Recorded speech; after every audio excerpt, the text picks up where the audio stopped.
இடத்த எடுக்கிறது சம்பந்தமான போராட்டத்துக்கு நம்ம எல்லா ஊர்லேயும் ஆதரவு தெரிவிச்சிருக்கோம். எல்லா பக்கமுமே போராட்டத்துலலாம் உங்களுக்கு போனவங்க என்ன நடந்துச்சுன்னு சொல்லியிருப்பாங்க. அனைவரும் வந்து ஊரோட வந்து கலந்துக்கிறோம்.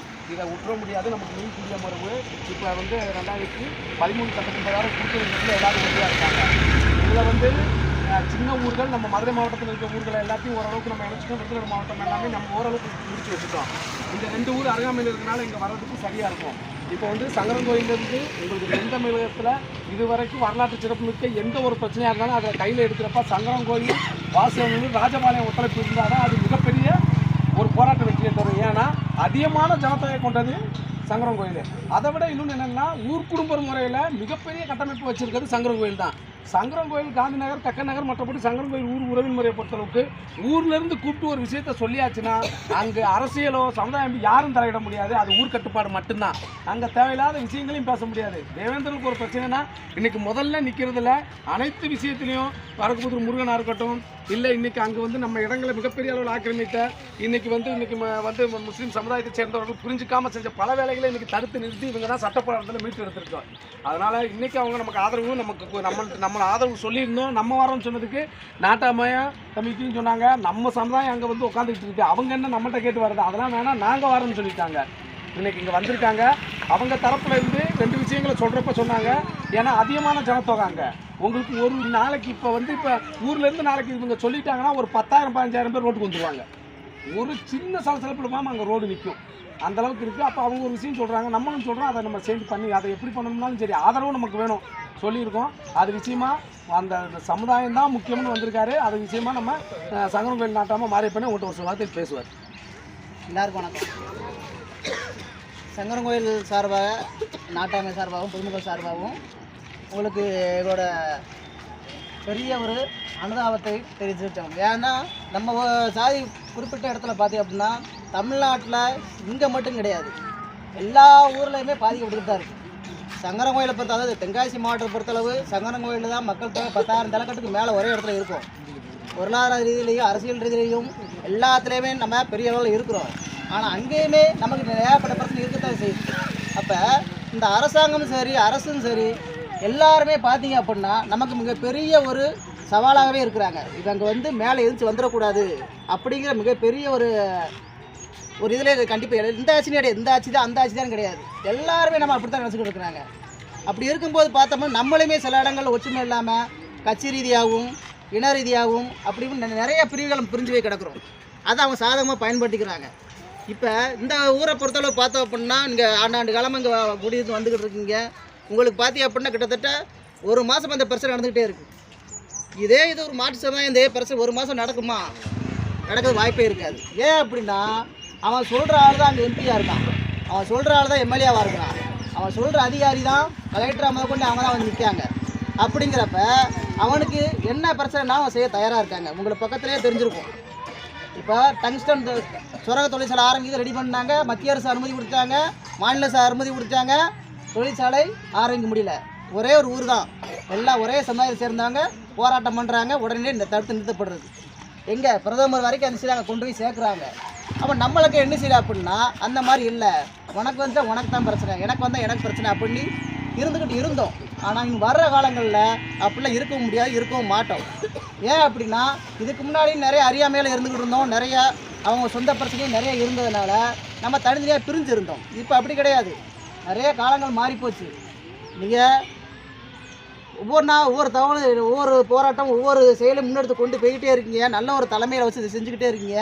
எந்த ஒரு அரசியல் கலப்படம் இல்லாமல், எந்த ஒரு சாதி மற்ற ஏதாவது சாதி அமைப்புகள் இல்லாமல் பொதுவாக ஊர் மக்கள் ஊர் குடும்பங்கள் அப்படிங்கிற முறையாக செஞ்சுக்கிட்டு இருக்கீங்க. எங்கள் ஊர்லேயும் பார்த்தீங்கன்னா எல்லா கட்சிகள் இருக்குது, எல்லா சாதி அமைப்புகளுக்கும் தலைவர் இருக்காங்க, தொண்டர்கள் இருக்கிறாங்க. ஆனால் ஊர் குடும்பங்கள் நான் நாட்டாமல் என்ன சொல்கிறோமோ அதை அவங்க கேட்பாங்க. அப்போனா தான் ஊருக்கு ஏதோ ஒரு பாதிப்பு வராது. அந்த மாதிரி நீங்களும் நல்லா ஒற்றுமையாக கிட்டத்தட்ட இந்த போராட்டத்தை பார்த்து நாங்கள் ரொம்ப நாள் வரணும் முயற்சி பண்ணிகிட்டே இருந்தோம். எங்களுக்கு சில பிரச்சனைகள் நிறைய வேலைகள் இருந்ததுனால எங்களால் வர முடியாத சூழ்நிலை ஆகிப்போச்சு. இப்போ உங்களுக்கு வந்து இந்த போராட்டமானது வந்து ஒரு இறுதி கட்டத்தை எட்டக்கூடிய ஒரு சூழ்நிலையில் வந்துட்டு நிற்குது. இப்போ இந்த நிலைமையாக நம்ம நேரில் போய் கண்டிப்பாக நம்மளோட ஆதரவு தெரிவிக்கணும் அப்படிங்கிற நோக்கத்தில் தான் நாங்கள் வந்திருக்கிறோம். இப்போ பார்த்தீங்க அப்படின்னா உங்களுக்கு பொறுத்தளவு பார்த்தோம் அப்படின்னா ஒரு சிறு ஆர்டரில் இந்த பிரச்சனையை முடிக்க முடியும். தமிழ்நாடு அரசு நினச்சா கண்டிப்பாக இதை செஞ்சு முடிக்கலாம். ஆனால் உங்களை அவங்க கண்டுக்கிறதே கிடையாது. இப்போ வரைக்கும் யாரும் கண்டுக்கிற மாதிரியே தெரியல. எந்த ஒரு நியூஸ்லையும் பார்த்தியா அப்படின்னா சின்னோட பிரச்சனை அவங்க போராட்டம் பண்ணுறாங்க தான் போடுறாங்க. ஒழிய இந்த மாநில கலெக்டரோ மாவட்ட சிஎம்ஓ எம்எல்ஏவோ எம்பியோ அரசியல் ரீதியாகவோ அதிகார ரீதியாகவோ யாருமே உங்களை பற்றி தகவல் சொல்லவே இல்லை. ஏதோ வாட்ஸ்அப்பில் ஃபேஸ்புக்கில் சில தகவல் வருது, யூடியூப்பில் தகவல் வருது, இதில் பார்த்தா நமக்கு தெரிஞ்சுக்கிட்ட வேண்டிய சூழ்நிலை இருக்குது. இதை என்ன செய்தாங்க அப்படின்னா இந்த பிரச்சனை பெருசு பார்த்தோன்னா அப்படின்னா தமிழ்நாடுக்குள்ளே வர ஆரம்பிச்சு அங்கே போராட்டங்கிற ரீதியாக வர ஆரம்பிச்சிருவாங்க. கிட்டத்தட்ட 1990 மேலே பார்த்திங்க அப்படின்னு நம்ம நிறைய போராட்டங்கள், நிறைய உயிரிழப்புகள், நிறைய பிரச்சனை சந்திச்சிருக்கோம், நிறைய பொருள் சந்திச்சிருக்கோம். அந்த மாதிரி இவங்க மறுபடியும் இருந்துடக்கூடாதுங்கிற கண்கட்டி தான் என்ன செய்தாங்க, நம்மளை அடைக்கு ஒடுக்கி வச்சுருக்குறாங்க. அப்படி இருக்கிறப்ப இந்த போராட்டமானது கரசு வந்து என்ன செய்வாங்க அப்படின்னா மட்டப்படுத்தத்தான் பார்ப்பாங்க. இவங்க வெளியே இன்சு வந்துடக்கூடாது, இவங்களுக்கு 10 பேர் சேர்ந்து வந்துடக்கூடாது அப்படின்னு சொல்லுவாங்க. இப்போ நாளைக்கே நீங்கள் போராட்டம் நடத்தும் போது இந்த ரோடை அப்புறம் பிளாக் பண்ணிடுவாங்க. சொல்லுவது நடக்கலையான்னு பாருங்கள். நாளைக்கு போராட்டம் நீங்கள் அறிவிக்க போகிறீங்க, எல்லா ஊர்லேருந்து வாகனம் வரப்போகுது, அவுட்லேயே டோல்கேட்லேயே மறைச்சிடுவாங்க, ஒரு வாகனத்தை விட மாட்டாங்க. ஏன் அப்படின்னா அந்த அளவுக்கு இந்த அரசாங்கம் நம்மளை மதிச்சு இருக்காங்க. நம்மளை சேரவே விட மாட்டாங்க. ஒன்று சேர்ந்தா இவங்க வச்சுக்கிட்டாங்க, மண்ணுக்குன்னே உயிரை கூட கொடுப்பாங்க அப்படிங்கிற எண்ணம் அவங்களுக்கு உண்டு. அதுக்காகத்தான் நம்ம ஒன்று சேரவே விட மாட்டாங்க. அதனால் இங்கே போராட்டத்தை வந்து நல்ல வழியாக கொண்டு போய்கிட்டு இருக்கீங்க, நல்ல சிறப்பாக கொண்டு போய்கிட்டு இருக்கீங்க. உங்களுக்கு எங்களோட ஊரோட முழு ஆதரவு எப்போதும் இருக்கும். உங்களுக்கு என்ன வேணும்னு சொல்லுங்கள், நாங்கள் செஞ்சு தரோம். போராட்டம் பண்ணணுமா தாராளமாக செய்யணும். கலெக்டர் ஆஃபீஸ்க்கு வரணுமா வந்துடுவோம். எங்கே வரணும், நம்ம தமிழ்நாடு முதல்வரை பார்க்கணுமா சொல்லுங்கள், நாங்களும் வரோம். எவ்வளோ நாளும் நீங்கள் பைசா பற்றி நாங்கள் கவலைப்படாதீங்க. உங்களுக்கு என்ன தேவைன்னு சொல்லுங்கள், அது நாங்கள் வந்து செஞ்சு கொடுப்போம். நாளைக்கு ஆர்ப்பாட்டம் நடக்குன்னு சொல்லுங்கள், ஆர்ப்பாட்டம் தேவையான சாப்பாடா என்னது வேணும்னு சொல்லுங்கள், எல்லாம் நாங்கள் செஞ்சு கொடுத்துருவோம்.